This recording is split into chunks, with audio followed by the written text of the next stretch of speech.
എല്ലാവർക്കും ഇന്നറിയാൻ ന്യൂസ് കേരളയുടെ രാമായണ ദർശനത്തിലേക്ക് സ്വാഗതം. ഇന്ന് കർക്കിടകം 2-ാം ദിവസമാണ്. ഇന്നലെ മുതൽ നാം രാമായണം വായിച്ചു തുടങ്ങി. ശ്രേഷ്ഠമായ ഒരു ആധ്യാത്മിക പുണ്യഗ്രന്ഥമായിട്ടാണ് രാമായണത്തെ കാണുന്നത്. വൃത്തിയോടെ, ശുചിയോടെ, ശുദ്ധിയോടെ ശരീരവും മനസ്സും സമർപ്പിച്ചുകൊണ്ടാവണം രാമായണം വായിക്കുന്നത്. ഗൃഹത്തിലും ക്ഷേത്രങ്ങളിലൊക്കെ വായിക്കുമ്പോൾ കത്തിച്ചു വെച്ച 5 തിരിയിട്ട ഒരു നിലവിളക്കുണ്ടാകണം. ആ നിലവിളക്കിൽ ഗണപതിയും സരസ്വതിയും ഉണ്ടാകും. ഗുരുവിനെ വന്ദിച്ചുകൊണ്ട് തുടങ്ങണം. വാൽമീകിയെയും വ്യാസനെയും വന്ദിക്കണം. മഹാവിഷ്ണുവിനെയും പരമേശ്വരനെയും ധ്യാനിക്കണം. ഈ ദേവതമാരെല്ലാം കുടിയിരിക്കുമ്പോൾ സാക്ഷാൽ ഹനുമാൻ സ്വാമിയും അവിടെ ഉണ്ടാകും എന്നാണ് പറയുന്നത്. രാമായണത്തിന്റെ ഒരു പ്രത്യേക ഭാഗത്ത് യോഗാവാസിഷ്ഠം എന്നൊരു കൃതിയെ കൂടി വാൽമീകി എഴുതി എന്ന് പറയുന്നു. ആ യോഗാവാസിഷ്ഠത്തിൽ രാമനെ കുറിച്ച് തുടങ്ങുന്നത് ഇങ്ങനെയാണ്.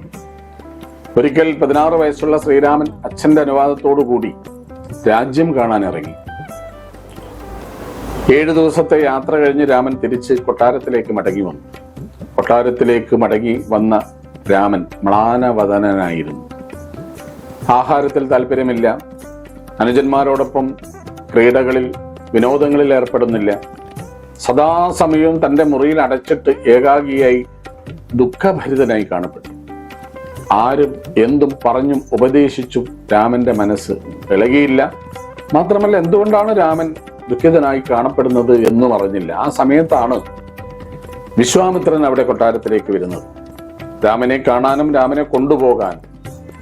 അപ്പോ ദശരഥ മഹാരാജാവ് പറഞ്ഞു, ഋഷി, മകൻ ഇങ്ങനെ ഒരു അവസ്ഥയിലാണുള്ളത്. ഇതെല്ലാ മനുഷ്യനും സംഭവിക്കുന്നതാണ്. ആബ്സെന്റ് മൈൻഡ് എന്ന് പറയും. പെട്ടെന്ന് ഊർജ്ജസ്വലമായി കൊണ്ടിരിക്കുന്ന നമ്മുടെ മനസ്സിന്റെ ഊർജം, നമ്മുടെ ചൈതന്യം നഷ്ടപ്പെട്ടു പോകും. അതെങ്ങനെ? ഇന്ന് ചിലപ്പോൾ അതിന് കൗൺസിലിംഗ് പോലുള്ള ചില സംവിധാനങ്ങൾ ഉണ്ടാകും. പണ്ട് അതിന് മഹാഗുരുക്കന്മാർ ഉണ്ടായിരുന്നു.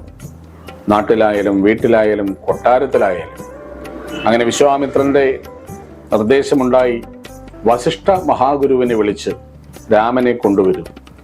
അങ്ങനെ കൊട്ടാരത്തിന്റെ ദിവ്യസഭയിൽ വസിഷ്ഠ ഋഷിയും മുന്നിലായിട്ട് രാമനും. എന്താണ് ഋഷി പറയുന്നതെന്ന് കേൾക്കാൻ ആബാല വൃദ്ധരും അതോടൊപ്പം ദേവതകളും വന്നു എന്നാണ് പറയുന്നത്. 18 ദിവസത്തെ അതിശ്രേഷ്ഠമായ രാമന്റെ മനസ്സ് മാറ്റാൻ, എന്താണ് രാമൻ 7 ദിവസത്തെ യാത്ര കൊണ്ട് സംഭവിച്ചത്, അഗാധമായ മുറിവ് രാമന്റെ മനസ്സിൽ എങ്ങനെയുണ്ടായി, ആ മുറിവുണക്കാൻ വസിഷ്ഠ ഋഷി പറഞ്ഞ അതിശ്രേഷ്ഠമായ ഉപദേശമാണ് യോഗാവാസിഷ്ഠം. രാമന്റെ ചോദ്യങ്ങൾ, എന്തുകൊണ്ട് ദുഃഖങ്ങൾ ഉണ്ടാവുന്നു, എന്തുകൊണ്ട് മരണങ്ങൾ ഉണ്ടാവുന്നു, എന്തുകൊണ്ട് ദുരന്തങ്ങൾ ഉണ്ടാകുന്നു, ബാലന്മാരെന്തുകൊണ്ട് മരണപ്പെടുന്നു, വൃദ്ധർക്ക് എന്തുകൊണ്ട് ദുരിതങ്ങൾ ഉണ്ടാകുന്നു, മനുഷ്യന്റെ ആശകൾ എങ്ങനെ അസ്തമിക്കുന്നു, ഇങ്ങനെ ഒരു മനുഷ്യൻ ചോദിക്കേണ്ട അവന്റെ അന്തരംഗത്തിൽ ഉണ്ടാകുന്ന സകല സംശയങ്ങൾക്കും ഉത്തരമാണ് യോഗാവാസിഷ്ഠം. ആ യോഗാവാസിഷ്ഠം അറിഞ്ഞ രാമൻ കർമ്മശ്രേഷ്ഠനായിട്ട് മാറുന്നു എന്നാണ് രാമായണത്തിൽ പറയുന്നത്. ഇവിടെ രാമായണത്തിന് 6 കാണ്ഡങ്ങളുണ്ട് എന്ന് നമുക്കറിയാം. ആ 6 കാണ്ഡങ്ങളും 6 ജീവിത സന്ദർഭവുമായിട്ട് വളരെ ബന്ധപ്പെട്ടതാണ്. അതിൽ സുന്ദരകാന്ഡമൊഴിച്ച് 6 കാണ്ഡങ്ങൾക്കും അതാത് സന്ദർഭമായിട്ടാണ് പേരുള്ളത്. ബാലകാന്ഡം രാമ, ലക്ഷ്മണ, ഭരത, ശത്രുഘ്നന്മാരുടെ ബാല്യകാലത്തെ ജീവിതം.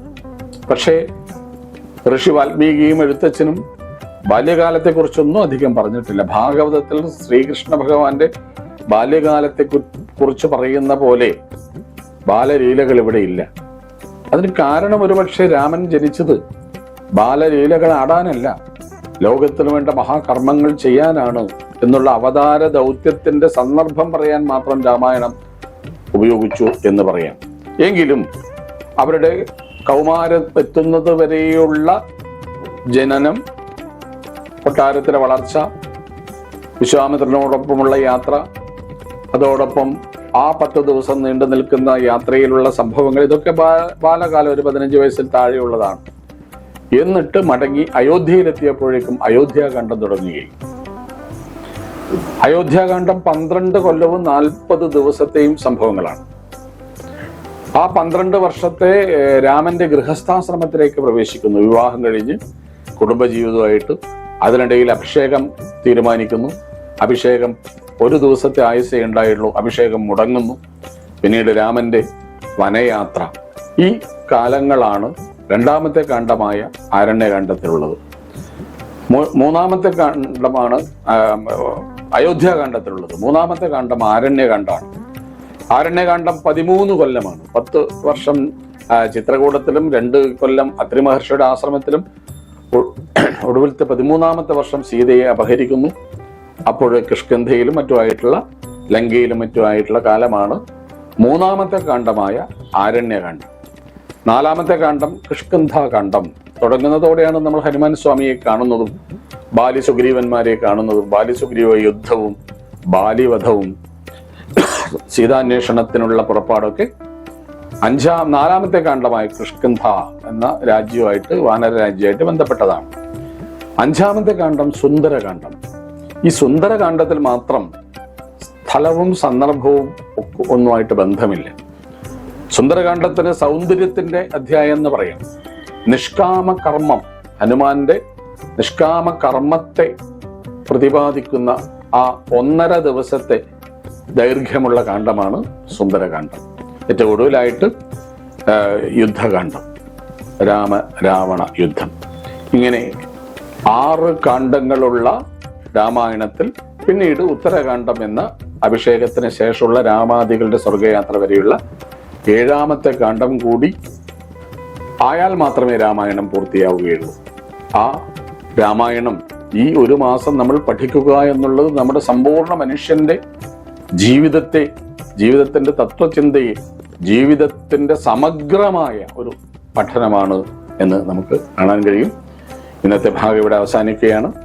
നാളെ നമുക്ക് വീണ്ടും ബാലകാണ്ഡത്തിലൂടെ യാത്ര ചെയ്യാം. നമസ്തേ.